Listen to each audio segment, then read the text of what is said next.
साल 1947 अंग्रेजों का झंडा उतरा और भारत का तिरंगा लहराया। अब जमीन हमारी हमें मिल चुकी थी, अब बारी थी अंतरिक्ष की। फिर साल आया 1962। पंडित नेहरू के पास विजन था, दूरदर्शिता थी। उन्होंने भविष्य में अंतरिक्ष की संभावनाओं को देखते हुए इनकोस्पार की स्थापना की और अंतरिक्ष में तिरंगा फहराने की जिम्मेदारी सौंपी गई विक्रम साराभाई को। इनकोस्पार की छत तले भारत का अंतरिक्ष कार्यक्रम अपनी मंजिल की तरफ बढ़ने लगा। भारत ने पहला रॉकेट लॉन्च किया। फिर 1969 में इंदिरा गांधी ने इसका नाम बदलकर इसरो कर दिया। अब भारत ने अंतरिक्ष में अपना परचम लहराना शुरू कर दिया था। 1975 में भारत ने अपनी पहली सैटेलाइट आर्यभट्ट लॉन्च कर दी। 1980 में भारत ने स्वदेशी खुद की बनाई सैटेलाइट रोहिणी सफलतापूर्वक अंतरिक्ष में भेजी। दुनिया के मुल्क हैरान थे कि मुश्किल से 30 साल पहले आजाद होने वाले भारत ने इतनी ऊंची छलांग कैसे लगा दी। दरअसल तब प्रधानमंत्रियों ने न जुमले फेंके न प्रोपेगेंडा किया, बल्कि देश की तरक्की की जरूरत को समझा और काबिल लोगों को उनका काम करने के पूरे अवसर दिए।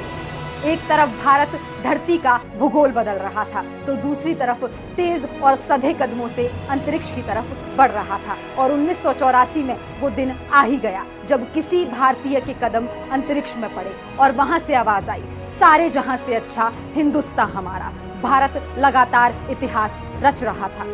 ऊपर से भारत कैसा दिखता है आपको? मैं बगैर किसी झिझक के कह सकता हूँ सारे जहां से अच्छा। अंतरिक्ष की इस यात्रा से भारत ने चांद की तरफ कदम बढ़ाते हुए 2008 में मनमोहन सिंह जी के असरदार नेतृत्व में चंद्रयान 1 लॉन्च किया। चांद के 3400 चक्कर लगाते हुए भारत के चंद्रयान ने चांद पर पानी की उपस्थिति के ऐतिहासिक साक्ष्य इकट्ठे किए। चंद्रयान एक भारत की चांद यात्रा में मील का पत्थर साबित हुआ। अब भारत रुकने वाला नहीं था। अब भारत का हौसला बुलंद था और नजरें सिर्फ आसमान की ओर उठी हुई।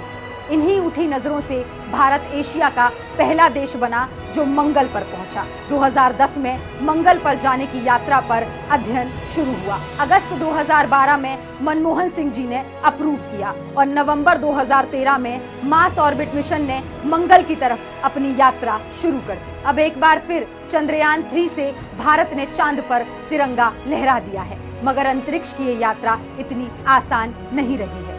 1975 में आर्यभट्ट से शुरू हुई इस यात्रा ने रोहिणी से लेकर राकेश शर्मा और चंद्रयान से लेकर मंगलयान तक कई सीढ़ियां नापी हैं। तब जाकर चांद का रास्ता निकल कर आया है। आज भारत गर्व से कह सकता है अब चांद दूर नहीं है। इसका पूरा श्रेय जाता है देश के पहले प्रधानमंत्री पंडित नेहरू को, जिनके विजन ने हमें चांद तक पहुंचाया।